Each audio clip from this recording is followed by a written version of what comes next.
It will very likely be the most watched celestial event in modern times, a total solar eclipse with an estimated tens of millions of people living in the path of totality. This is a live view from the NASA telescope in Mexico, in the Mazatlan, the resort town area of Mazatlan, where we are approaching path of totality at 2:07. Really just quite a magical moment to be able to capture that live, and that's what this event is all about. You know, during most solar eclipses, that path barely touches land, leaving few opportunities to witness it in its full glory. But thank you for joining us. My name is Anwar Knight. We're excited to welcome here to Canada's Weather Network with very special total solar eclipse coverage, not only on our conventional TV channel, welcome, but also all of our digital platforms that you can certainly access on our digital platforms through our app, the Weather Network app. We welcome you to join us there as well.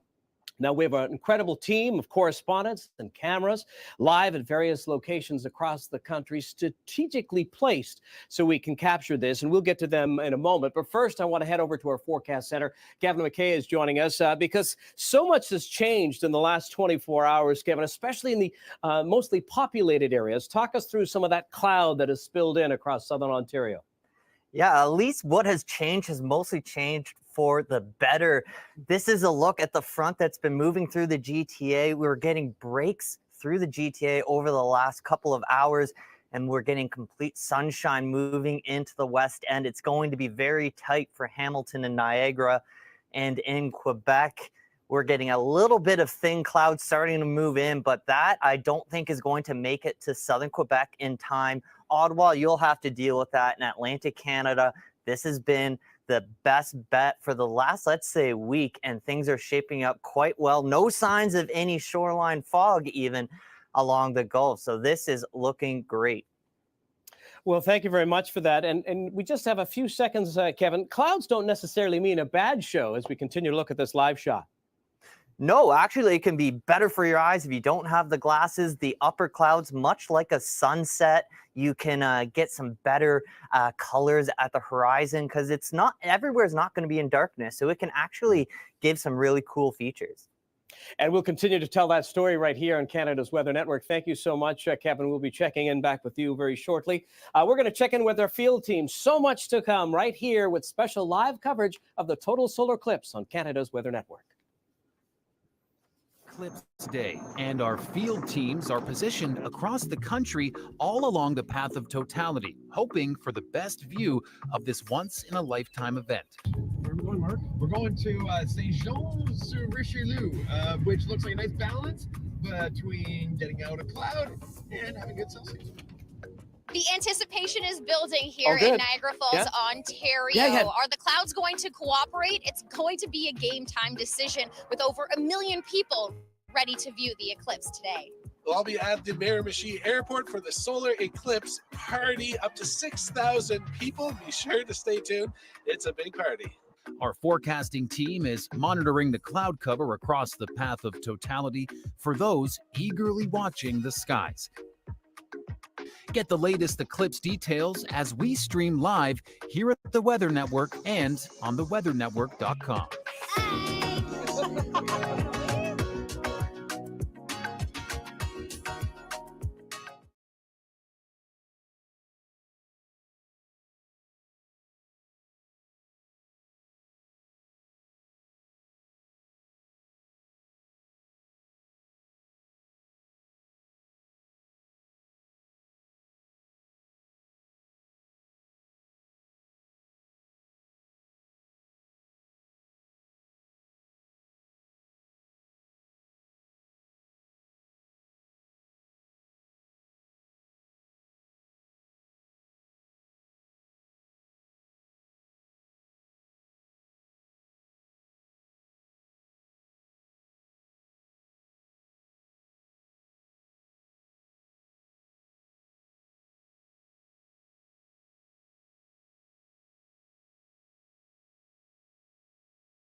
And there it is as we take a look at the total solar eclipse out of Mexico. Just moments ago, obviously they're in the path of totality. And just moments ago, we saw what is referred to as the diamond ring. But this is really quite an amazing event. The fact that 6 Mexican states, 15 U.S. states, and of course, much closer to home here in Canada, 6 provinces will be able to experience, parts of them anyway, the path of totality. We're excited to share with you, I think, probably the safest seat in the house, watching whether on our television channel or on our app through our digital platforms. No special eyeglasses required for this. My name is Anwar Knight, privileged to have your company with this special coverage. We have a number of field teams out and about, strategically placed across the country, including our very own storm hunter, Mark Robinson, and science writer Scott Sutherland. They're in Richelieu, Quebec. And, I have to ask you, Mark, you've secured a terrific spot, but this is a different chase for you because you were hunting clear skies and calm weather, and you were successful. Yeah, I mean, this is the whole thing. Our fingers are crossed that we are successful. It's a little bit difficult to see, but there is a bit of high cirrus moving slowly towards the sun. Now, that may not fully cover the sun. It may not cause us, we can't see it, but it may give us some interesting effects. Yeah, there's this thing where the shadow of the moon may actually cause those cirrus clouds to dissipate as it passes over us. So even though might be some thicker cloud moving in, we may lose it completely and get a perfectly clear view of the totality of the eclipse when it happens. And, I should mention for our viewers watching, 16 degrees in sunny skies where you are. So let's break it down, though, when we talk about what is a total solar eclipse, guys. Yeah. Okay, yeah. The total solar eclipse is when the moon passes directly in front of the sun, blocking it out completely for a fairly narrow corridor across Earth for a very brief time. Yeah, and I think we're incredibly lucky to live in this time because it's just the right distance away from the sun. Just everything's perfect to give that complete coverage. Yeah. So if we were a couple million years earlier, it would look very different than what we're seeing now. Yeah. Yeah, let's not go too far back, though, please, Mark.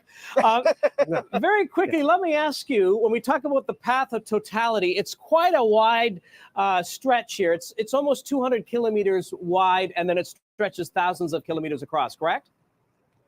That's yes. Right. Yeah. Okay. Well, thank you for that. Well, Go ahead, Scott. Maybe you can jump in on that. I know you're very passionate about astronomy. Explain that path of totality a little bit. So the path of totality starts down in the equatorial Pacific, passes through northern, western, and northern Mexico, then through pretty much the center of the United States, comes into Ontario, crosses over the lakes, the lower Great Lakes, into eastern Ontario and southern Quebec, passes through the northeastern United States into New Brunswick, half of PEI, over the St. Lawrence, the Gulf of St. Lawrence, and across the island of Newfoundland. And I see the first tiny little edge right now. Just wanted to let you know that it's happening right now. The edge of the moon is beginning to cover. We're going to come your way very shortly. We have lots of special live coverage of the total solar eclipse 24 here on Canada's Weather Network. This is a quick look at Niagara.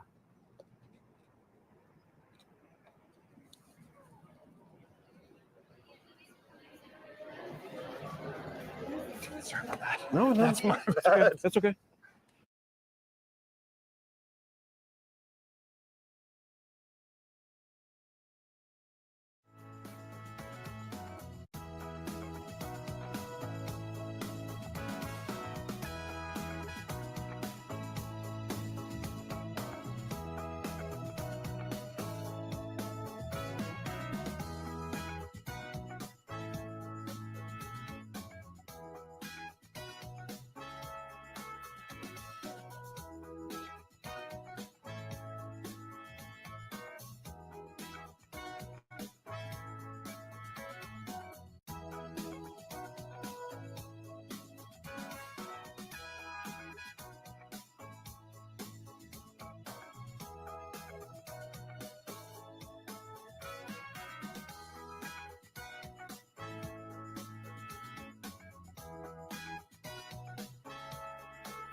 Welcome back. You're watching special team coverage of the total solar eclipse here on Canada's Weather Network. You know, there's a live view of Niagara Falls serving as a viewing hub of sorts for solar pilgrims, as they call them. And, you know, obviously Niagara was one area that declared a state of emergency due to the number of people they were expecting there. Not the only place, though, although also some towns in Texas. But we're going to head there now with Victoria Van Alvarado. You're going to be reaching max path of totality around 3:20, Victoria. And it has been sort of touch and go there. You had a lot of cloud. You had a little bit of mist. It's 10 degrees right now, but I was just chatting and looking at the satellite. Looks like you're on the back edge of that cloud. So I would imagine the excitement is building. The excitement has been building all day long here at Niagara Falls, but people are starting to get a little bit disappointed and antsy. I've had a couple people come up to me saying, "What's with the clouds? Can't we get them away?" And I just wish we could blow them away right now. But I am hoping within the next hour that it does start to clear up. But as the anticipation builds, we do have people here as well that are waiting for the big solar eclipse. Tell me, what is your name and where you're from? My name is Pat McNeil. This is my husband, Eugene McNeil, and we're from Random, North Carolina. North Carolina. So you came all the way here, even though there are some states that are in totality. Why'd you choose Niagara? We came with holiday tour, and we planned it in October. And I just love Niagara Falls. I've been here 9 times, and we just wanted to come. Have you seen an eclipse before, partial or total? Partial, I think in 2017. Yeah. Okay, yeah, that would have been in the States Yeah, as well. yeah. There you go. Well, thank you very much. Anwar, I'll send it back to you, but as you can see, people are traveling far and wide to come watch the view in Niagara Falls. Yeah, let me just ask you, Victoria, we mentioned about the state of emergency. I'm just curious, what was it like early morning for you trying to have access and move in there? What was the protocols? Well, I got in early enough before they actually closed roads down, but right now there is a heavy police presence. There are police officers every which way in big large teams. I'm making sure that everything just runs smoothly. There are road closures all around this area, Clifton Hill area. That happened at 11 o'clock this morning, and that's going to continue throughout the evening. We do have the Glorious Suns playing at 8 o'clock tonight here, and fireworks at 10 p.m. So the activities don't stop here at Niagara Falls, Anwar. Yes, indeed. As mentioned, they're making a huge festival out of it, including a fireworks show as well. So we look forward to checking back in with you, Victoria. Thank you very much for that. It's quite something. You see that some tour companies, also it's economic benefit to some areas. I would imagine it was a large tour that came through and said, hey, do you want to be in sort of the viewing hubs of North America? And you have to put in perspective, if we can pull up that live view, the fact that the sun is 150 million kilometers away from Earth. So this is, of course, of the falls. And as we take a look, I don't know if Master Control can bring that one up from Mexico, from the NASA telescope cam, because it really puts things into perspective. We have to remember, the sun, without the sun, you wouldn't have any life on Earth. But just you put all those items together and you think how amazing it is, that cosmic connection and this opportunity to enjoy it. And you can see very dark, but our coverage continues here on Canada's Weather Network.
You are watching special live coverage of the total solar eclipse here on Canada's Weather Network. Finally getting some pictures now out of Canada. This is out of Quebec. Just amazing. You could just sort of see everything starting to come in together here. You know, when we refer to a total solar eclipse, we're specifically referring to those who are going to experience the path of totality when the moon blocks out the face of the sun completely. For those not in the path, but still in close proximity, they likely will experience what we call a partial solar eclipse. As mentioned, we have a number of specialized teams. In fact, we're now going to go to Montreal, where ideal conditions happening there. Large event, expected over 100,000 people will be in attendance. And that's where we find Rebecca Solomon.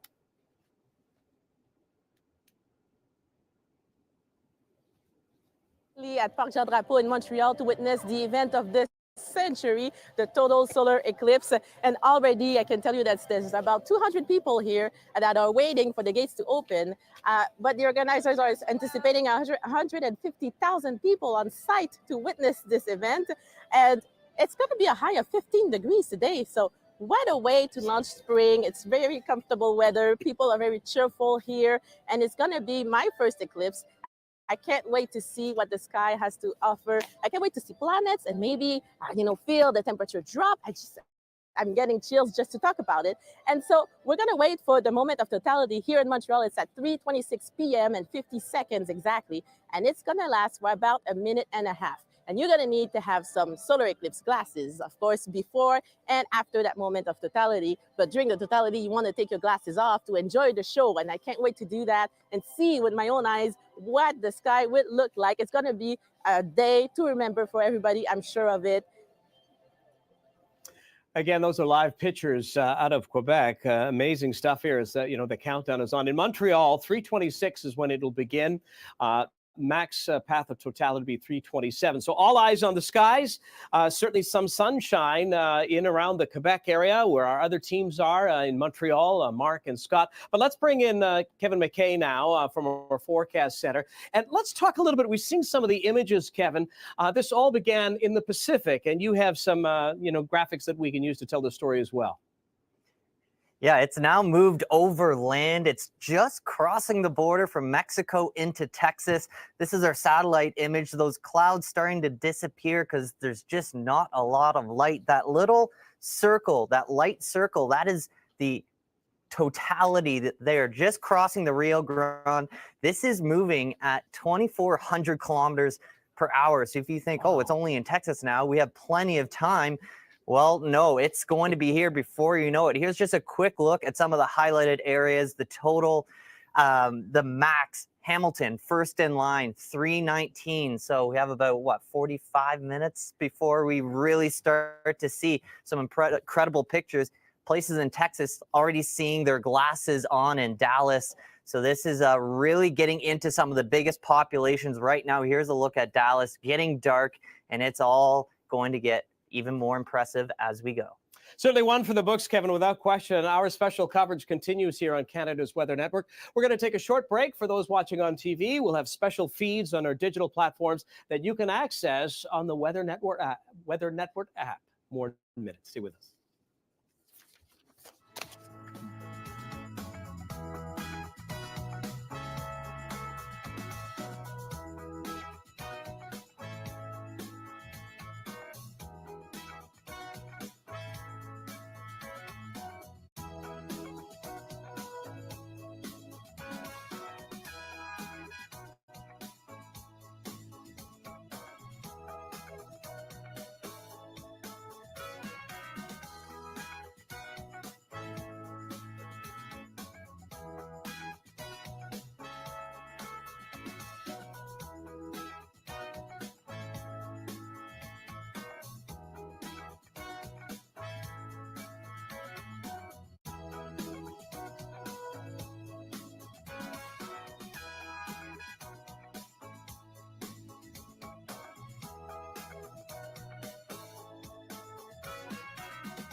Welcome back. You're watching special live coverage of the total solar eclipse. We're just bouncing around some of our cameras. And, you know, the reality is sometimes when the path of totality is there and just the way the lens is, you actually can't see anything. So we're going to see if we can get another one of those cameras. We have a number of field teams also capturing this. And, you know, we've often talked about leading into this, of course, that you need some safe eyeglasses. You can't watch this with the naked eye because although you may not have pain receptors in your eyes, you won't feel the discomfort. It's very likely that you will suffer permanent damage. But I want to circle back with our team out in the Richelieu area of Quebec, just south of Montreal, where we have Mark Robinson and Scott Sutherland.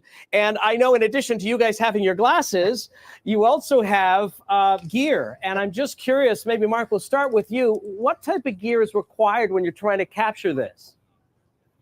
Well, it kind of depends on what you want to capture. With my camera back here is my Nikon. I've got a 400 zoom lens on this. It's fairly expensive, but it's still very amateur compared to some of the setups we've seen. People have got telescopes. People have got really amazing video cameras. We'd love to show you, like Dave, our cameraman, Dave Hodge, has got all these cameras set up, all sort of behind. We have multiple cameras. We have lights ready to go. So it's quite the setup here. But I know we've talked to a few people around here who have lots of different equipment. Yeah. Yeah, it's quite an amazing spot here right now, Anwar. Okay, just one quick question. Do you need a special filter on that lens? Like, you obviously can't look through it without it, correct?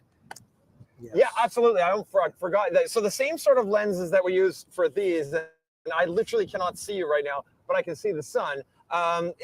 These are the same sort of lenses that are on the filter there. Otherwise, you could destroy your camera. So that's one of those little extra things that you need. Yeah. Well, guys, we look forward to coming back to you very shortly. We want to jump over to the East Coast where we have Nate Coleman. He's out in the Miramichi area at last check. Nate, can you hear us? There you are. I can hear you, Anwar. How are you? I'm doing great. Listen, paint the picture for us. I know there's a number of spectators there. Who are they? Who's showing up? Well, yes, thousands have descended upon Miramichi here to see the big show. There was a big busload that came from St. Mary's university students eager to see the eclipse. But there's also, a large family atmosphere with people who are building snowmen, because we do have snow on the ground here still from a recent snowstorm. But it is bright, sunny, blue skies. Everyone waiting for that eclipse. I mean, there's been a lineup, very long lineup at the food truck as people try and get a snack out here. Real party atmosphere. It's almost like Woodstock. Yes, solar stock. Listen, you did a story with a bunch of amateur scientists, and I shouldn't say maybe that because retired physicists is part of it, but we're going to take a live shot out of their helium balloon, and you did this story that they launched this balloon. Tell me a little bit about the objective of what they're trying to achieve with that. Yes, well, what they're trying to do, this is David Hunter in Florenceville, Bristol, and years in the making. He's been sending, he's been building this balloon to send up. It's attached to about 6 cameras, one that will be really, no matter how the balloon is spinning, it will be focused towards the sun. So you can get above the clouds. He was preparing just in case it was a cloudy day. Well, in Florenceville, Bristol, he doesn't have to worry about that. So he's going to capture that imagery live. It will be live streaming, so you can get a look at the shadow as it's right on the border of Maine. You can see it crossing into Canada. So a really unique project. He was worried that it'd be too windy. That would have caused problems. Rain would have made it heavier. He doesn't have those conditions to deal with. So no pressure there for David Hunter and his crew at Eclipse Plus. So very exciting times there. Thank you so much, Nathan. We look forward to taking a look at that live feed again. You're watching special coverage of the Total Solar Eclipse 2024 here on Canada's Weather Network.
Well, some are calling it the Great North American Eclipse, and with good reason. Such an incredible opportunity to really witness and be part of that path of totality. And that's what makes this event so unique. The fact that it is, surging over some of the most populated areas in North America, for that matter. So this is a live shot now out of Quebec in the Richelieu area, just south of Montreal, where our storm hunter Mark Robinson and science writer Scott Sutherland are standing by. So we're going to leave that shot up.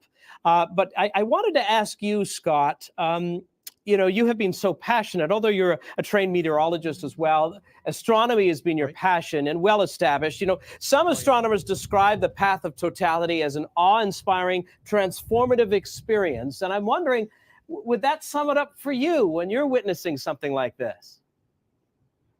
Yeah. I mean, it's I'm all about the science, but this is the magic. I mean, this is seeing the I don't know, the majesty of this incredible celestial event. I mean, I see meteor showers and so forth, but I don't know. There's something about the solar eclipse that just goes beyond that. I mean, seeing the corona around the moon during the totality was one of the most incredible things I've ever seen in my life back in 2017. Yeah. And I'm really, really looking forward to seeing that again now. And I think it's all in the numbers. I mentioned previously that the sun is 150 million kilometers from Earth, and that the hottest part of the sun in terms of temperature-wise is 15 million degrees Celsius. So it puts things into context, how small we are in this existence. But then there's that connection. That really puts it all in perspective. How many eclipses have you witnessed, and let's say partial and total? Let's see. Wow. I think there was one back in the late 70s that I happened over where I was, but I was in grade school at the time, and they kept us indoors. Other than that, there was one in I think the 90s, and then there was the 2017 one that we went down and live streamed. That was amazing. 2023 in October was the annular eclipse, and now this one. And other than that, it's been ones that I've seen online, passing over South America and so forth. Well, you've earned your stripes. There's no question there. Oh, yeah. And we are privileged to have you and Mark on location helping tell this story. One of the big aspects of this as well is, of course, the weather. Now, you have fairly decent conditions there, generally speaking. I wanted just to move over a little bit to our forecast center and bring in Kevin, who's been tracking this with our entire team here. And I must say, this is something that has not been just in the last 24 hours, Kevin, but in the last couple of weeks, narrowing down, tracking some of the systems and the impact it will have. We've already determined that cloud doesn't necessarily mean that we're going to see a bad show, but walk us through what we're seeing right now as we're tracking this eclipse in terms of Eastern Ontario and pushing eastward into Atlantic Canada. Well, right now we're seeing almost a perfect situation. All of Texas is either completely sunny or just scattered cloud, which again can add to the color vibrance and the reflection and refraction and all of that. And actually, a side note, just to the east of totality, we have a couple supercells in northern Mississippi. So the severe weather is not taking a break with this. Now, to time it out here, yes, Dallas is the biggest population center that's in the path of totality. It's seeing it right now, but by 3:19, we're going to see totality in Hamilton, and then Gander is only about 25 minutes later. So there's really not that much of a difference right across country. When it starts happening, it's going to happen fast because, once again, this is moving at 2,400 kilometers per hour, Anwar. Unbelievable stuff. And I think, for someone like me, just starting to really grasp some of the context of this, but the numbers really tell the story, Kevin. So thank you very much for that. This is a live shot, by the way, out of Miramichi in New Brunswick. And that's where we have another field reporter, Nate Coleman, who's there. So we continue to tell what I like to say Canada's story now as it continues to progress eastward. You are watching very special live coverage of the total solar eclipse here on Canada's Weather Network. And I should mention that we will be going commercial free at the top of the hour. Please stay with us for Total Solar Eclipse 2024.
Thanks so much for looking in. This is Canada's Weather Network. My name is Anwar Knight. This is very special live ongoing coverage here of the total solar eclipse 2024. You can just see it's a hard shot. Actually, Master Control, can we bring that up one more time? Because it just shows you that it happens so quick here. You can't see much, and there it's gone. So we're just flipping over some of our cameras that we have access to. So this is out of the Illinois area. Really just amazing to witness. And we have to remember, if you put it into perspective, especially for, say, the Greater Toronto area, the next time we'll be even close to the total path of totality will be the year 2144. So that's why this is a big event. I want to check in with some of our field teams. We've strategically placed them in many areas across the country. We try to chase optimal weather, but of course we have teams that are in Quebec. In fact, Mark and Scott are just south of Montreal and Richelieu. This is their live camera. We also have Nate out in Miramichi, New Brunswick, Victoria, Niagara Falls, so we continue to tell that story.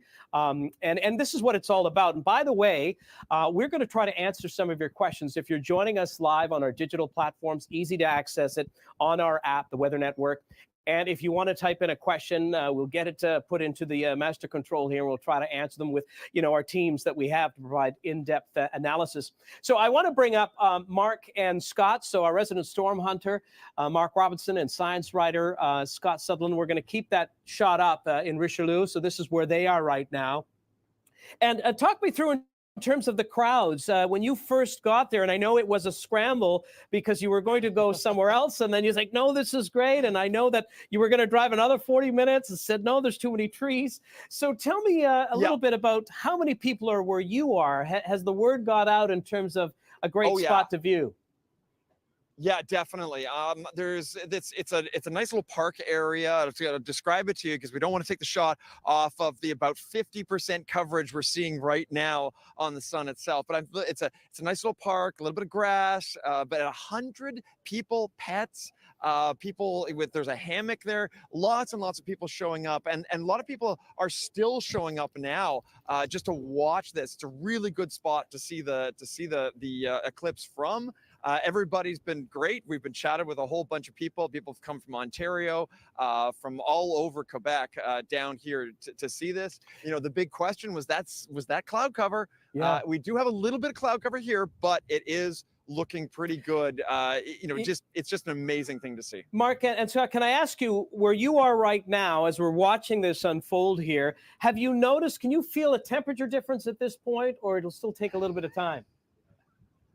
I think it's going to take a little bit of time, but what we have noticed is that it's getting eerily dimmer. Yeah. Like it's just a little bit of a weird light. Yeah. Yeah, I mean, I'm very fair-skinned, and so I was worried about maybe getting a sunburn, but right about now, I don't think that I'm getting that much. Mm-hmm. So it still feels a little bit less intense. But yeah, it hasn't seemed to have dimmed at all. Yeah, that's it. Dimmed at all. But it does seem more like the sunlight is less intense on our skin. Yes. And so it's really an interesting first effect that we're seeing. Right. They're roughly 50% magnitude right now. And Scott, let me ask you this: when we talk about path of totality, in scientific circles, there is a huge difference. Even if you're like 99.2% coverage versus 100%. Yeah. Can you explain a little bit about that? Because from a novice, you think, well, we're at over 99%, it'll be completely pitch black. Explain the difference there for us, if you could. Well, the thing is it's basically you're being in the umbra of the moon's shadow, which is the deepest, darkest part of it. Right. That's the only place you get into that part of it is in the path of totality. If you're outside the path of totality, you'll have a fraction of the sun that's still visible, and even the tiniest fraction of the sun still visible is extremely bright. Like that diamond ring effect that you get just before and just after, that's just one tiny point of light shining between like a valley, through a valley on the edge of the moon's limb. And so just that tiniest bit is enough light to give us, I mean, not a perfectly, obviously it's not going to be perfectly bright sky up, but still bright enough that it's not the same. It's just not the same as being inside the path of totality and having the moon completely block out the sun. And I should just tell our viewers watching both on our TV channel as well as digital platforms, we just changed the camera shot. Now we're looking out of Quebec. North of you, Mark and Scott, another just majestic view. But can I ask you about the solar cycle? That is something else that makes this particular event quite unique. That there's an 11-year cycle, and this is now sort of reaching its peak. It means more sunspots, more solar flares. Does that have an overall impact on a total solar eclipse? It will at totality. I see. Because back in 2017, the totality happened when the sun was at its minimum or near its minimum. Now we're just months away from the maximum of this 11-year cycle, and so the corona could be much brighter, and we could see activity, maybe, possibly, hopefully, that we'll see like a solar storm erupting from the side of the sun during totality, so we can actually see it along with the corona. But the corona itself will have a lot more activity going on. Right. We may see, or we probably will see, prominences jutting out, like dark red prominences jutting out from the limb of the moon all the way around. It'll be really, really cool to see. Well, and I think that's what makes this event so special. It seems like it's a real gift from nature in terms of, this is the big show without question. And I think it's fascinating when we talk about the 11-year solar cycle. So the flipping of the North and South poles. Again, it's hard to comprehend how all of that seems to work. But when you see a show, you witness something like this, it really does leave you in awe. It does. It does. Absolutely, Anwar. And Mark, let me ask you this. You have covered so many different varied weather extremes, not in just in terms of extreme weather like a hurricane or tornado, but you've also done great adventures with George, with volcanoes. How does this rank? Because, your threshold, your bar is pretty high. How does this rank? You know what? This definitely ranks right up there, especially the fact that I get to experience it in my own country. The last time I got a chance to see this, I was down in Tennessee. So just to give you an idea, I have literally jumped inside 4 volcanoes, but I've only seen 2 solar eclipses.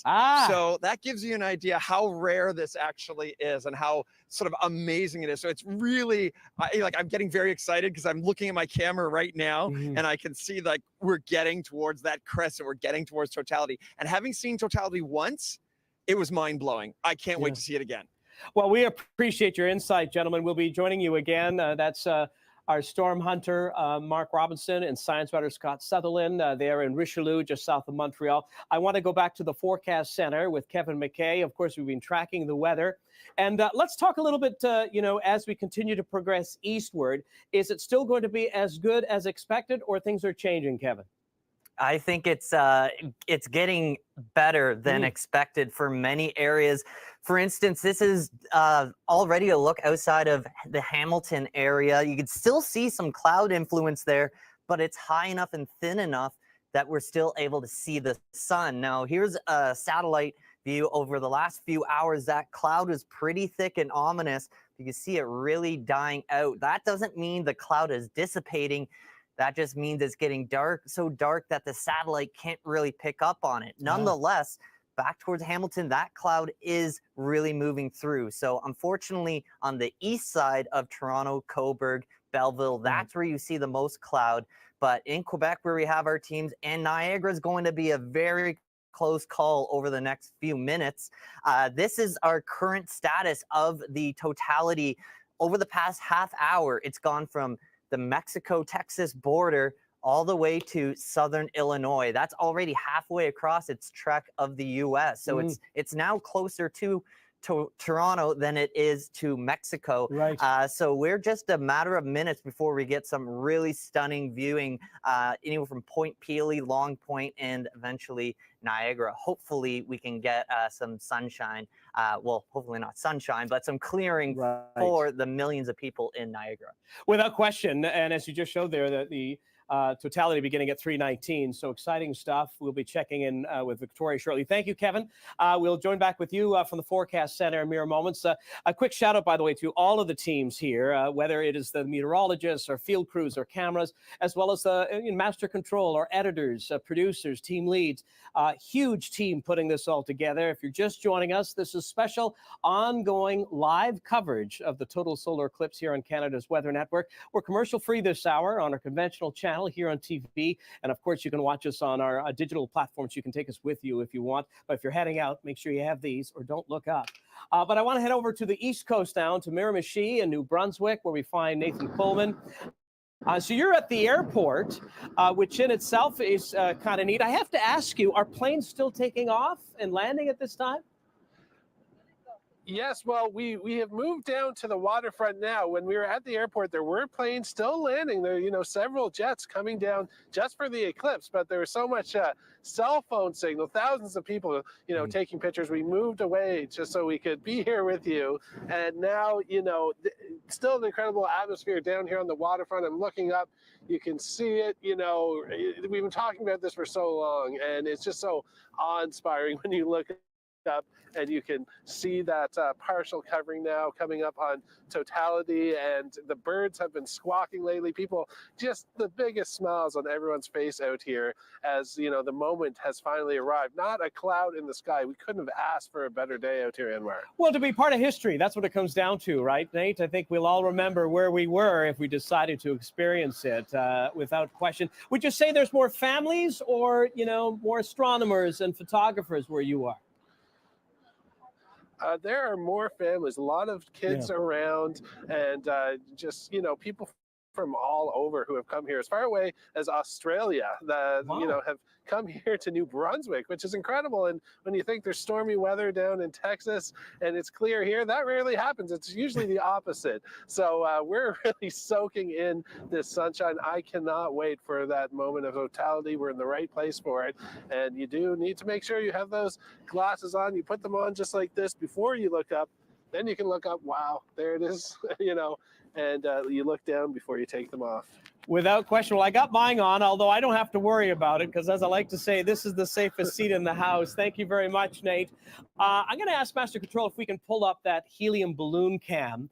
We spoke about that a little while ago. A really cool citizen science project where we had a team of volunteers they built this little apparatus that attaches to a helium balloon, and they were going to launch it. So this is actually some live stream video from them. We thank them. It's called the Eclipse Balloon Project out of New Brunswick. So it's real-time live stream. It's headed by a retired medical physicist, David Hunter, as Nate has mentioned, and a team of volunteers. And this is in the Florenceville, Bristol area out of New Brunswick. So it's a passion project, but with a purpose. And what's fascinating is that this apparatus can soar up to 30 kilometers in the air, which is quite something. And Nate, you had a chance to speak to David. When you first were given this story and you started to sort of pull back the curtain, what were your first thoughts? Because it's really quite ingenious. It is. It truly is. He was preparing, for a potential cloudy day. He wanted to, if it was a spoiler of a forecast, he wanted to still get above and get those shots. He doesn't have to deal with the clouds, but, he took it to his town council there in Florenceville, Bristol. They got behind it. They got sponsors. To build this thing cost around $50,000, and that's all from sponsorship. And when you add the volunteer hours, that skyrockets just as high as the balloon. So it's really neat to see this live stream happening, and he's getting those shots from way above. You can see what an eclipse looks like on the ground from the skies. It's all about raising awareness. He even brought Chris Hadfield, the Canadian astronaut, is now in Florenceville, Bristol, witnessing this, and he'll be speaking later after totality. Well, just a fascinating story. Thank you for sharing that with us, Nate, and we'll be checking in back with you out on the Miramichi area. Thank you. For those who are just joining us, again, this is special live coverage of the total solar eclipse here on Canada's Weather Network. We appreciate you looking in. I know many of you have questions. We encourage you to submit those. In fact, a little bit later on, we're going to join Kevin from the Forecast Center, and we're going to try to talk a little bit about the path of totality and times. But if you have any questions, by all means, you can submit that. Let's head over now to Niagara Falls. We have Victoria. She's been there since the wee hours of the morning. We mentioned about state of emergency was declared there. And we're going to show a camera out of that area. Sorry, where's this coming from, Master Control? Oh, there we go. There we go. Yeah. Okay. So you can see the crowds there. And sometimes, getting signals can be problematic. As Nate mentioned, the fact that you have so many people, everybody has a mobile phone, and those are that many more signals that are trying to compete. But, despite some of the myths from the falls, again, I mentioned it's about being a part of history. Just being witness to it and, talking to the community and experiencing it all. So pretty special stuff. In fact, let's roll some video that Victoria sent to us from the Niagara area. Listen in. Within the path of totality for this total solar eclipse, I am in Niagara Falls, Ontario, where over 1 million people are projected to visit the eclipse area. Right now, people are starting to pour in, but a whole lot more is expected to join. Tell me a little bit about where you're from and why you came all the way to Niagara Falls. We came from North Carolina. This is actually our second eclipse. We did the 2017 eclipse down in Charleston, South Carolina. And we had such a good experience that we decided to do it again. The cloud cover, that's one of the biggest topics of the day. Is it going to cooperate? What's your prediction? I give it 50-50. Hate to sit on the fence, but that's what it looks like. I predict it's going to be a completely bright and sunny day, and we'll see the whole thing. What about yourself? I'm not very optimistic, but I'm hoping for the best. Hopefully it's going to be good, and we end up to see the eclipse. Thank you so much for that, Victoria. We want to now head over to the Forecast Center with Kevin McKay. He's been joining us all afternoon talking about not only the weather that we are tracking in terms of the cloud and that system that has brought some cloud cover, but we have a lot of questions, Kevin, coming in off our digital platforms, and that's the beauty here of Canada's Weather Network. We really unite everybody. It's a chance for everybody to have their say and ask some questions and hopefully answer some of those questions for them. So let's talk about the path of totality in terms of timing to give a little bit of an idea for those who are wondering. Well, we're already down to just a couple of minutes here. At 3:19 Eastern Time, Hamilton starts their totality. Now, it's going to be moving quick. I just want to have a quick look at where it currently is, see if it's even... So it's just now getting to Lake Erie. So Ohio, Cleveland, Toledo, they are in it. And then let's have a look at how similar the times are in Niagara. Look at most areas, even though it's a 20-30 minute drive apart, your time starts at the same minute. That just shows you how quickly this is moving. And then once we hop over Lake Ontario, Prince Edward County is a great place to be. And Anwar, I just stepped out for a couple of minutes, and with the cloud, it actually helped to be able to see the sun. So if you are in Eastern Ontario, don't think it's a lost cause. You certainly still have reason to get out there and enjoy it. And I think that's a fair point. We touched on this earlier that, sort of the preamble to all of this, well, if it's going to be cloudy, you don't get to see a show. But in some cases, depending on if it's a mid or high level cloud, it actually could enhance some of the experience, right? Yeah, I think the only people that would be upset with the cloud are the true photographers that are wanting to look at those fine details. But for just the normal public, there's no problem with some cloud. And it's kind of a perfect scenario in New Brunswick for the average people and the professional photographers, because there's not a cloud in sight. Really great stuff, Kevin. Thank you so much. We'll check in back with you. And again, we should do a word of caution that with or without cloud, you can't view it with the naked eye. You must have special ISO certified viewers, because you could damage your eyes. That's the reality. Thank you very much for that, Kevin. Now, we're going to check in some of our live cameras. I believe we're going to be heading outside of our studio. I was just looking out the window here, and it is quite dark now, which is kind of eerie to think, we are 19 minutes after 3. And it's pretty dark. It almost looks like it's the head of a storm. Now, this is out of the Miramichi area. We're just trying to adjust the view.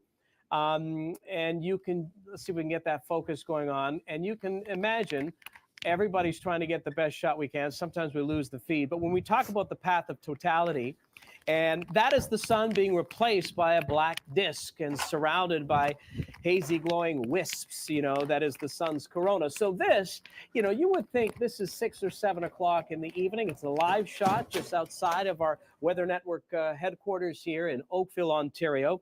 So really quite amazing. And there's so much science going into the study of this, not only in terms of, let's join Mark and Scott, actually bring them into this conversation. We talk about what exactly the eclipse is, and trying to get data from that, but also things like how wildlife reacts to it, guys. And NASA is setting up a number of rockets. They're doing some explorative research. So much information can be taken from this event. And I guess the key is the fact that we don't get such dramatic events very often. So scientists are quite excited, right, guys? Yeah, I actually did a story from the Toronto Zoo where they actually have right now, it's literally going on right now, where they're getting citizen scientists to come and observe what the animals do when it goes dim like this. Now, the Toronto Zoo isn't in full totality, but they're definitely going to be quite dim. So they're trying to get an idea of what the animals are going to do before, after, and during the closest they're going to get to totality there. So it's really it's an interesting little story they're doing at the zoo. And just so our viewers know, we have a live shot as well of the Niagara area on the bottom left of your screen. Okay, so now we're going full frame. This is great. So again, looking like nighttime, and I would imagine a pretty cool spot to witness this, being in front of the falls and that glow that's coming across you. If Scott's there, Mark, I'd like to ask him if he could give us a little synopsis, a little explanation between a total versus a partial eclipse in terms of the difference on what somebody may be able to see between the two. Well, for a partial eclipse, it depends on exactly where you are. Way out west, you're only going to see, if you're wearing solar eclipse glasses, then you will see a cut out of the sun, like a partial disk cut out of the sun to turning it into a crescent. That crescent will get thinner and thinner as you get more closer to southwestern Ontario and along the eastern half of the country where the path of totality is. If you're right next to it, if you're in the parts of the GTA that are east of Burlington, pretty much all the way out to Quebec City, those areas just outside the path will experience at least some dimming of the sun. You'll definitely notice it, but it won't go that weird shade of dark blue in the sky until you're like right on the cusp of totality, like the lakeshore parts of Toronto and so forth, northern Montreal. That's when you'll see that sort of effect, but you'll still have the brightness of the diamond ring or the Bailey's beads around the moon, being that close to the totality. In totality, yes, it will go completely dark for the sun. The sky will be a really, really strange shade of navy blue that is very rare to see. It's not just like you're seeing dawn or dusk kind of blue. It's something that's really hard to describe.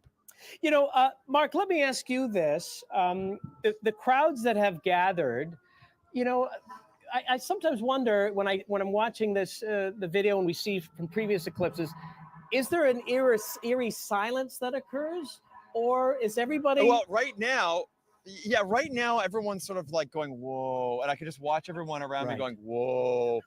Like there's definitely a change in the energy here as people are just sort of going like, what is going on? Yeah. And of course we have a fire truck going by right at the moment. We hear that, everything is okay, but that was one of the issues that we were concerned about was people seeing something like this and getting distracted and potentially having a car crash. It's one of the things that we're hoping this does not happen. But yeah, just from anyway, it is wild. We are almost there. We're within Scott. What are we, like 1 minute, 2 minutes? 2 minutes. Yeah, 2 minutes. 2 minutes. Yeah. 2 minutes. 2 minutes. And it's just I can see it is the light is changed. The light is weird. And it is hard to describe what we're seeing here, but there's a change in the light. It's dimming down, but it's not the dimming that you see with a cloud going over. It's something very, very different. I think it's a bit hard to describe, but hopefully, with some of the shots you can actually see. We're trying to bring you that as best you can. The cameras are even having a little bit of trouble compensating for the change in both light, color, everything. Anyway, this is just amazing. It's just something. It's something spectacular, and we're almost there. We're almost there. And this is what it's all about, right? We're so glad that we're able to share this story with Canada, because not everybody has glasses, and everybody's still intrigued by it without question. Scott, very quickly. Oh, hold on a sec. Listen, we're just getting breaking news. Hang on, Scott. So this is what appears to be an engagement proposal happening as we speak at the Falls. Yeah, we want to make sure we get that lens all cleaned up for it, but that's kind of cool. I'm sure it happens many times at Niagara Falls, but not when you have a total solar eclipse. Another magical moment. Let's bring Kevin back in from our forecast center. And we were talking about the path of totality. We were just chatting with Mark and Scott. They're just reaching, the max totality in a couple of minutes here. What about in terms of this system? It's moving to the east, so we'll see that continuing clearing trend on the backside of it. Yeah, it's going to continue to improve, and right now the totality is right over Lake Erie and Niagara, hence perfect time to propose. So try to top that one, Mark.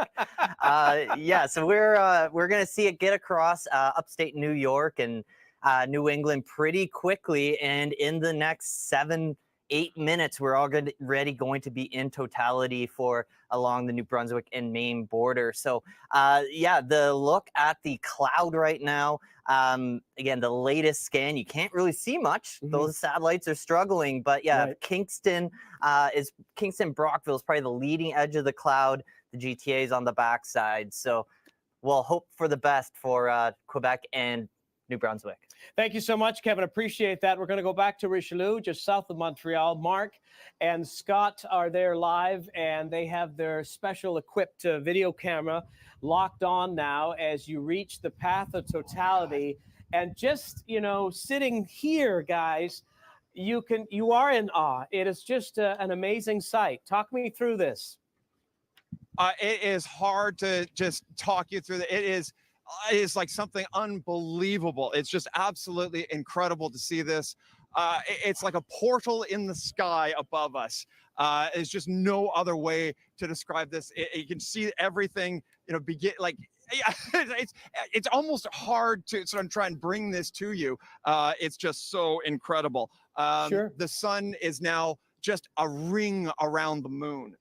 And there's just, it is very hard to go back. Scott, jump in here. Yeah, Scott, walk us through here. There's the bright white around the moon is currently the corona, the sun's outer atmosphere.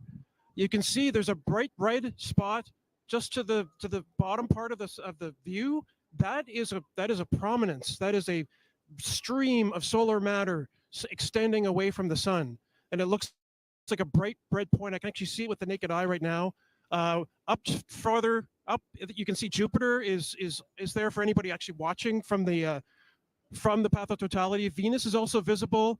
This is amazing. I mean, we only have like another minute or so before the sun is going to reappear. We're going to have to look away again without our glasses on. But right now, with the naked eye, we're able to look at the solar corona, the only time that we can see the solar corona without special equipment out in space. And that's what I was going to mention. That's what really, at its core, what makes this so incredible. The fact that you're able to look at the corona without any special apparatus. You can't do that normally. And the fact that, even in itself, although it's only a few minutes, it's long enough that you're able to really absorb it and take it in.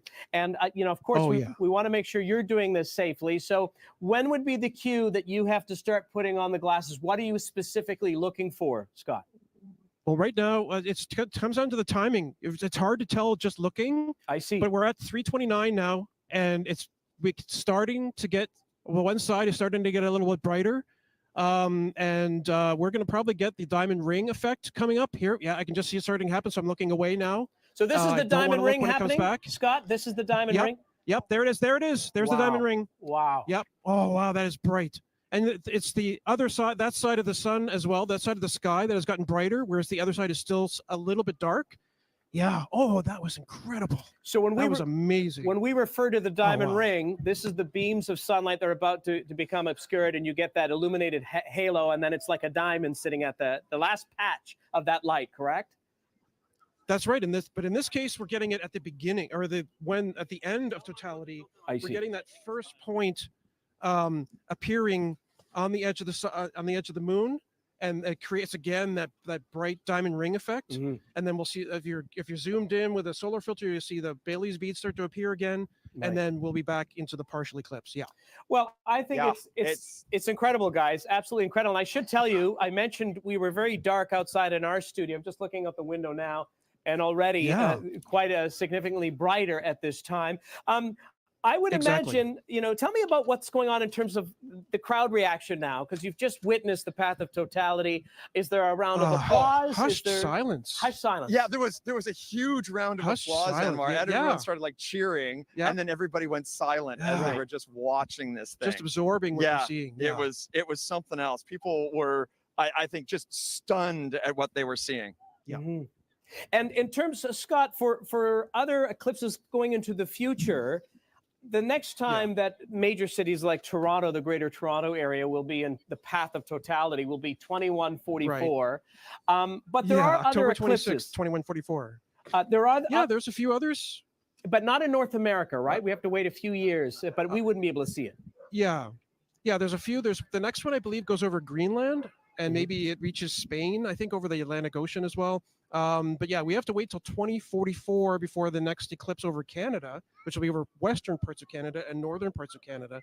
And yeah, we're gonna have to wait 120 years and a bit for the next one to pass over any major populated areas of Canada going into the future. And that's what makes this particular event so unique. The fact that it is over land where there are major urban centers.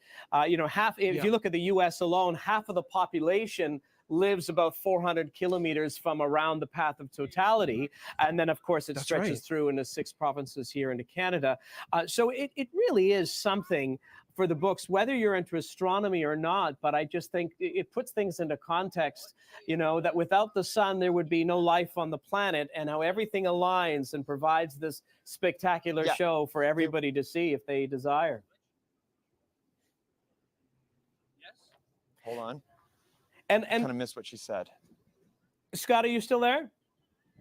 I'm still here. What? Okay, so another question I have for you: once this completes, in terms of what you guys do with your gear, everything just strips and you're done then, or is there other things that you will be chasing or looking for? Whether it's talking about the changes that may have happened in the atmosphere, or maybe some of the wildlife. Are there any other areas that you're going to focus in after this is initially done?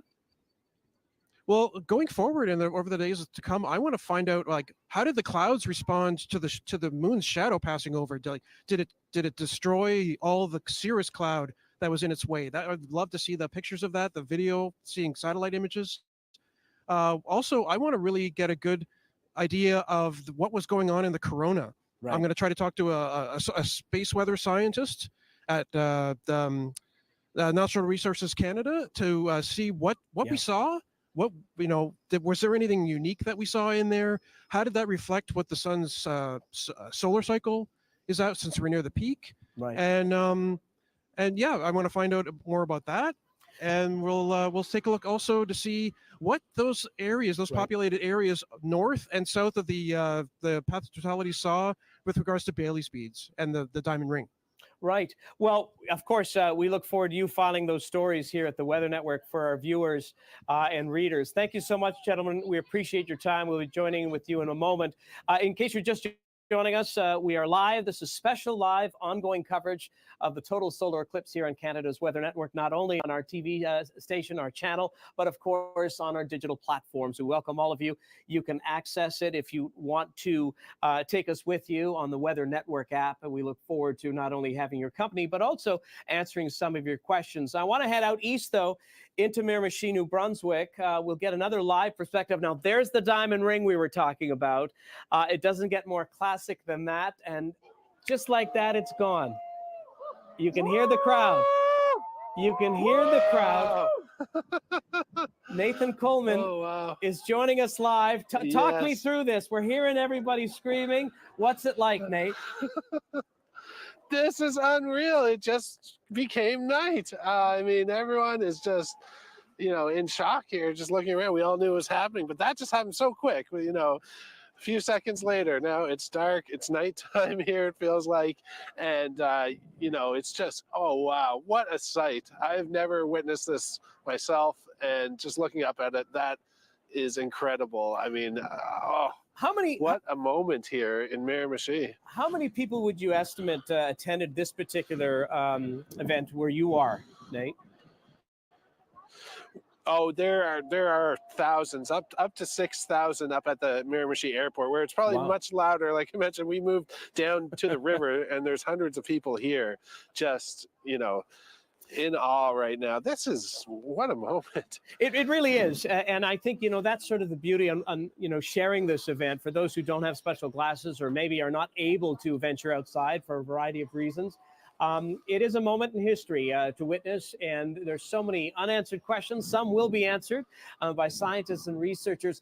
But I wanted to circle back a little bit. You mentioned when you got there, there's a number of festivities going on, including an Indigenous group, and they were doing, I believe you referred to as a drumming circle. Tell me a little bit about the significance with that, because there is some spiritual connection to this event. Yes, there's definitely an Indigenous history and culture surrounding the eclipses here, and so they were up on center stage at the event at the Miramichi Airport, and they were drumming leading up to totality, and it was just an amazing atmosphere that they were able to bring. So it really made it even that more special. It was the Natawaganay First Nation here, which is the nearest First Nation to Miramichi. So really, just adding to the moment here is the Gitpo-esque One Eagle Spirit drummers, and just leading up to the moment. Here we are. To the moment, here we are, and a front row seat at that. Well done, Nate. Thank you so much. When we look at this live image here, and maybe we can bring it up full frame into the master control so our viewers can really get a good perspective of it.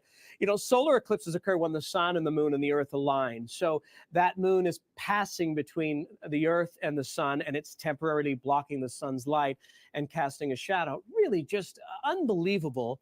Again, I want to mention the fact that the sun is 150 million kilometers away. Just an amazing, amazing thing to be, a part of and witness. We're going to go back to Richelieu in Quebec. Okay, we're going to link in with them shortly. But now again, you're seeing, the diamond ring on the back side of this. Again, this is all live. This is as it's happening out in Eastern Canada. This is in New Brunswick. So they had their peak time at 4:33. Excuse me, it began at 4:33. Maximum totality was at 4:35, ending at 4:37 Atlantic time. But just amazing. And we've been following this journey for those who have been joining us from 2 o'clock. And we first saw, glimpses of it towards into the U.S. and Mexico. There are a number of states in Mexico, 15 U.S. states in America, and of course 6 provinces, and likely one of the best views out where you are, Nate. I have to ask you, what happens when this is done? Does everybody just get out of Dodge, or is there a little bit more of a celebration that happens after this, and comparing notes and maybe pictures? I'm not sure. Well, people are definitely cheering here. We had a round of applause here, and it's like a party atmosphere out here. People look so big smiles on their face now that you can see them. It's getting brighter, and yeah, there's still events going on, up at the airport, and I know Chris Hadfield will be speaking right at 5 p.m. In Florenceville, Bristol, if you have tickets for that event. Wow. So, just a lot of interest in astronomy. I'm sure all the astronomers who've been recording this through a cell phone on their telescopes will be seeing those images pouring in the coming hours, and we'll be able to compare them all. But so thankful to be a part of this event, and that we got to experience it like we did in New Brunswick, because there was, no clouds in the sky, and just to witness that, wow. Well, without question, and not only, the lack of clouds, but also 15 degrees, Nate. So pretty comfortable temperatures as well, 10 degrees above the norm. So a great place to be. Thank you for that report, Nate. We look forward to clicking in and connecting with you a little bit later on. That's Nathan Coleman live in Miramichi. He's at the Miramichi Airport, actually, in New Brunswick. Let's head back to Quebec, just south of Montreal, with Mark Robinson and Scott Sutherland. So this is their live. Okay, great. Thank you, Master Control, for bringing this up. So this is what they are seeing right now live in the Richelieu area. Still a majestic sight, gentlemen. Yeah, absolutely. I mean, this point, you got to put your glasses back on, but you still have that weird light. But what's kind of funny, Anwar, is how fast everybody's clearing out. Yeah, interesting. The park is emptying fairly quickly. There's still some people here, watching sort of through the whole thing. But definitely at that moment of totality, I think everybody was just, just in awe. I could barely speak, trying to talk to you and tell you what was going on. Trying to do, 10 things at once. But yeah, just what a sight, and definitely, I think everybody here was just sort of, as they walked past us, they would say, "Oh wow, that was incredible." Yeah, incredible stuff. That was pretty much, yeah.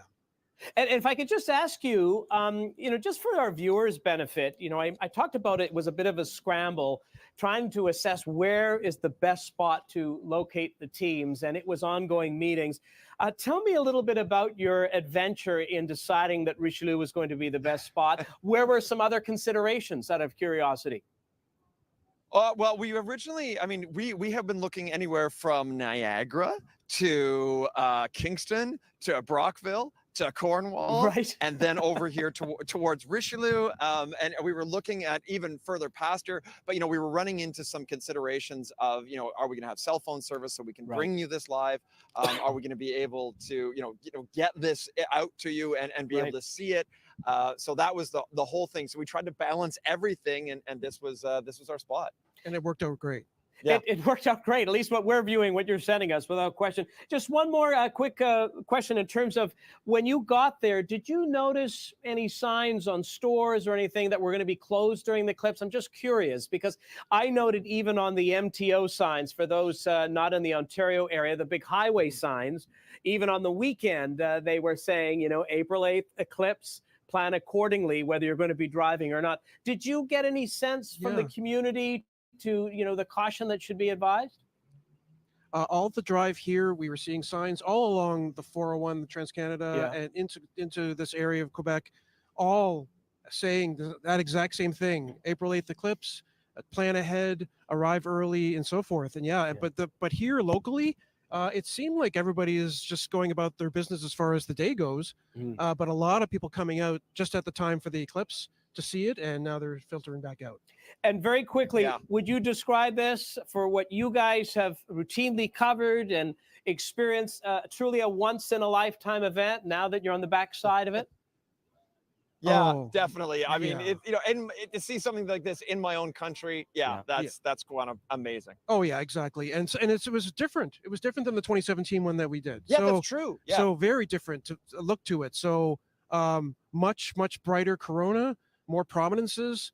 This was just an incredible, unique event. I mean, there's nothing like, they're never the same twice in a row. So well, and just the fact that you mentioned that it was brighter, so that I think, again, from an amateur like myself, you are sort of opening the door that there are real differences, and your expertise certainly being able to highlight that. So we appreciate that intel, as it were, and we look forward to connecting with you again very shortly. You're watching special live coverage of the total solar eclipse here on Canada's Weather Network. Great to have you along. We continue to also field questions if you're on our digital platforms. If you have a query, type it in there. We'll do our best to answer as many as we can. In fact, let's go back to our forecast center. Kevin McKay is joining us once again. We've been tracking certainly the cloud shield. I have to ask you, you mentioned there were some supercells in the U.S. Any of that activity migrating to the northeast? Will any areas, even, after the eclipse on its way, is it going to affect parts of Canada? Well, the clouds that we've been dealing with in the GTA, that's actually associated with that cold front that's cutting all the way down to those supercells. So this is really cool. This is showing that path of totality moving on through. And as it gets further to the east, we're seeing the clouds appearing again on satellite. And it's not very often that you see the clouds starting to appear and the supercells are already at full throttle. Normally in the morning, that's when they're the quietest. So that's going to be super interesting to see over the next couple of hours, see if these storms have stumbled at all with their fuel kind of being limited for even just 5-10 minutes. We're going to see if those can kind of get their act together again. But I was looking at kind of the outlook for storms, and tomorrow's looking like not a bad day for the chance for some thunderstorms in southern Ontario again. Okay, so at least we didn't have that for those watching in southern Ontario. But can I just go back one moment? You mentioned about, if I understood it, so the fact that the eclipse happened, we're obviously, blocking the sun, and we talk about the heat energy for thunderstorms, and you may or may not be able to answer this. There must be a lot of science around that, the impact it has on storm development. Do we know much about that? Well, it's such a unique and small-scale phenomenon that if you have a storm that's big enough, a supercell that's strong enough, it has an organized inflow and supply of energy, I think it can survive that kind of blip in its pattern. But if a storm, if you had, let's say, just some little convective showers, like just a rainy afternoon day, those might be completely cut off. You don't get that surface heating, you don't get that convection, and that could be enough to really just end those for the remainder of the day. Well, it just shows how everything's connected, right? Everything is connected. Thanks again for that, Kevin. We appreciate your time on that.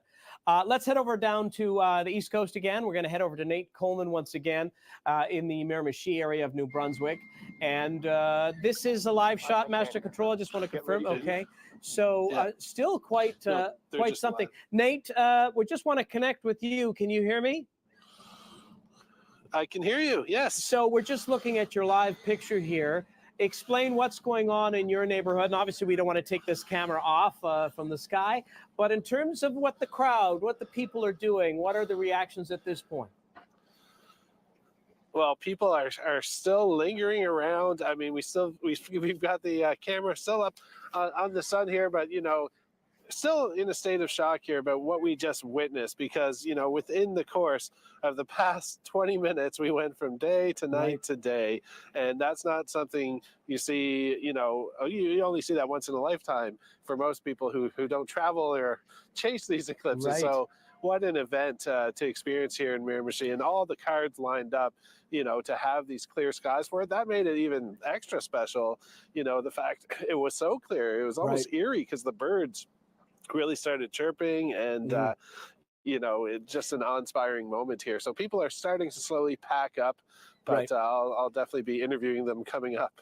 Can I ask you, and I don't know, how much time you had to chat to. You obviously didn't chat with everybody, but did you find that many were local from the community, or there were visitors from elsewhere across the country, maybe around the world? Did you manage to connect? Yes, with there were people. Yeah, there are people as far away as Australia. I know we interviewed several people from Nova Scotia. There's some from Halifax. A large contingent came up on buses from Nova Scotia. And there was one woman I interviewed from Lunenburg. So, it's so close. Halifax still got to experience it partially. My family's back there. They're on the back deck kind of looking up with their solar glasses. But here it was such a, it was just a bigger experience to be in the path of totality. So I feel bad for everyone who was left behind in Nova Scotia. It was a short drive here and well worth it. Can I ask you on a personal note, I know you're a dad. I have 2 young boys as well, and they're likely watching at home. The excitement, trying to explain it the kids. You know, I'm not sure if the schools were closed today where you are. Certainly they were in Ontario. But there's just something trying to explain that to the kids, and there's an energy about it. Would you agree? Yes, well, I spoke to 3 classrooms, in the lead up to show them how to make those cereal box eclipse viewers, which was pretty cool. And, here the schools in New Brunswick closed at noon here in Miramichi, so the kids could come out and get to see it. And, there's always that danger of looking up, and everyone I saw had the eclipse glasses. And, I wish... I had my kids with me here, but obviously I'm working here. I got to experience it, but next time I'm bringing them when they're a little older. Well, that sounds great, Nate. Thanks again. We appreciate all your coverage throughout these last couple of hours. We're hopefully going to reconnect with you shortly, but I wanted to head back down to Quebec again with Mark and Scott. And, Scott, I wanted to ask you, now we got the cameras on you. We can see you. Yay. But we did appreciate the other view, let me tell you. But talk us through a little bit, when it comes to planning for something like this. I'm always intrigued about the specific timing. And I know there's so much data that researchers and scientists have, put this together over the years. And I think back to January 24th, 1925. In New York in particular. And even then there was a big excitement about, research and getting information and data. Where do you think we are in terms of the research for eclipses right now in 2024? They know a lot, but there's still so much to know. I mean, the thing is that when they get that view of totality, that's a view of the solar corona that we can't see with anything else. The telescopes they have in space put a really big, relatively sized disk over the sun to block out what the direct light so that they can see the outer corona. But we're seeing like right from the edge of the sun out. So we get a much, much better view of the corona from here on Earth during a total solar eclipse that we get anywhere else from telescopes or from space observatories. So that's going to forward like what we know about the inner corona and those prominences and so forth, and give us a little bit more expanded idea of what for solar activity and the solar cycle. But yeah, that's one of the big things, is that this gives us a view that we can't see anywhere else. And, Mark, I was talking to Kevin moments ago. We're talking a little bit about solar eclipse and heat energy and thunderstorms. For what you do day in, day out, in particular for summer events, sun is a big component of that. I would imagine, this is also, you're opening up a different book, right? This is another, phase of what you cover, right? Yeah. I mean, what's really funny, Anwar, is I'm just going to point out we might have severe thunderstorms in and around the Fergus area tomorrow. So I'm going storm chasing tomorrow. Now that the sun is back, I have made enough sacrifice. The sun has returned. Right. This is one of these different, very different things, but it's one of the things that fascinate me. The natural world fascinates me, I think, more than anything. And this is one of those things that you can get a chance to see. And not everybody, there's a lot of people that got to see this. And I think it's just is so gratifying to me that so many people got to see this. But it's just, to be a part of it is amazing. And that's the second one I've seen. And it's hard to put into words. It is, but I think, to your point, literally tens of millions of people, the fact that this happened over North America, and there might be a real benefit in terms of inspiring young watchers into science, right? Because it's just such a mesmerizing activity and event. And I think that's a good thing, right? Well, yeah, you know what? My little one, as far as I know, I have not talked to her yet because we're still live, and we're going to be live for a little while on digital. So I'll get a chance to talk to her afterwards. But I know that they were down in Port Burwell. And I know it was totally clear. They were in totality there. I cannot wait to talk to her. Because I want to hear her how much squealing she was doing. So little one, my little Bregan, if you happen to be watching, so you might actually watch it. I cannot wait to hear from you. Also, my wife Beth, I can't wait to hear from you because that's the first time she got to see it too. So yes, this is like the whole family got to experience it, just in different parts of the country, but we did get to experience it. Yeah, and my wife Caroline in Hamilton, she said this is the coolest thing she's ever seen in her entire life. And she's married to you. That just sums it up. Yeah, right. That just sums it up. That is something, because you, I'm sure that would be an everyday thing you're bringing into the household. You know how amazing the galaxies are, but that puts it into perspective. Well, we appreciate that, and I think, you know, you're absolutely right. The conversations around dinner tables tonight in many parts of the country, especially, you know, the 6 provinces that had sort of a front row seat, will be something many will celebrate and talk about for a very long time. Yeah, I absolutely think so. Yeah, I mean, I've still got a long drive to get back. Right. I'm very afraid of the traffic right now. Right. But I will get home eventually. Or maybe you just keep heading east and chasing a different storm. Instead of homebound, you just keep going east. Yeah. I guess if I go far enough east, I can come back. It'll just, you know, go around the planet. There instead, you go. you know? Yeah. Well, I know you'll have great stories to tell regardless. Gentlemen, it's been a real pleasure.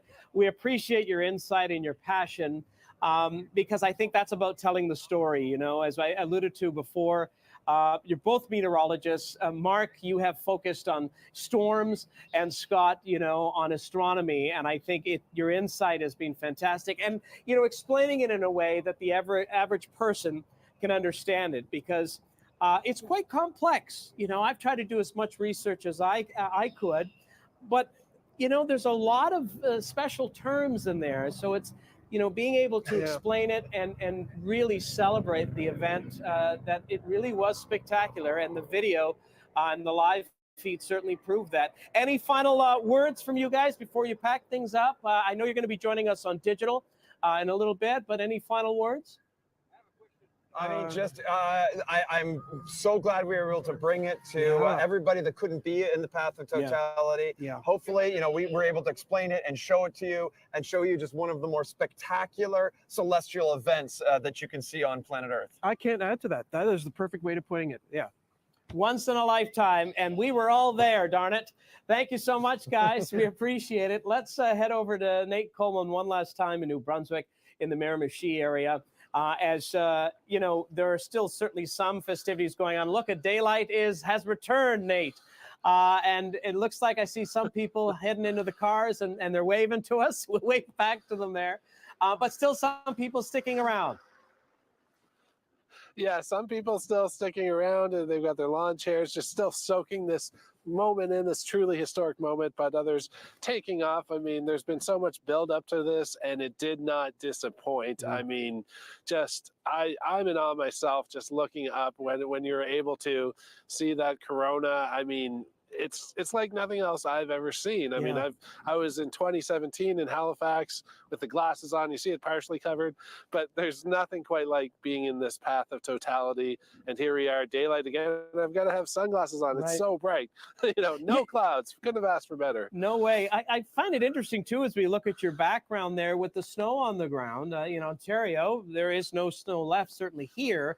Did you find that was a little bit of a challenge for the spectators? You said upwards of 5,000, maybe 6,000 people, limiting the space where they could park a lawn chair or stay for the duration because it's all snow covered. Well, they did. I checked in with the organizer. They did open a part of the runway at the airport. So people were driving onto the runway, parking there. The snow, I mean, you know, that added that Canadian touch. Snow in April here for the eclipse. People were building snowmen, you know, throwing snowballs around. I mean, what a time to be alive, Anwar. What a time to be alive. Thank you so much, Nate. We appreciate everything you provided for us today. Thanks again. Nathan Coleman out of Miramichi, New Brunswick. Let's give the final word to Kevin McKay from the Forecast Center as we continue to track certainly the sky conditions in terms of active weather. Where are the areas of concern, Kevin? Well, all the active weather is stateside. Just looked outside here, and we're actually clear skies in the GTA, so still a partial eclipse that you can enjoy for the time being. I want to tie this back to the actual weather aspect. So this is at 1 p.m. And here's those 2 supercells of note in central Mississippi. Now, watch those really get pretty impressive just before we start to see the impact of the eclipse. And then we're going to go through the darkness here and then come out the other side. And they are certainly not like they were before the eclipse. So they really did struggle. But on the backside, we're already seeing one storm start to get its act together again, and a pretty impressive cluster on that sea breeze north of Houston. So there's still a lot of day left in the southern states. There's still lots of warmth. So there's still some action to go in the south. Imagine if we can get some impressive storms and an eclipse all in the same day. Just another day here for our team, I guess, Kevin. Thank you so much for that. Now, for our viewers on TV, we're going to be wrapping up our special live coverage, but on digital, Kevin, in fact, is going to be answering some of your questions. We've had a number of them come in, so we're going to look forward to having him back and answering some of those questions. But for everybody who has joined us on this very special live coverage of the Total Solar Eclipse 2024 here on the conventional channel at the Weather Network, we want to thank you for joining us. It has been a privilege to tell this incredible story, one that likely will not be repeated in our lifetime. So we want to thank you for that. And again, we will continue some coverage on our digital platforms coming up at the top of the hour. I'm Anwar Knight. Thanks for watching Canada's Weather Network.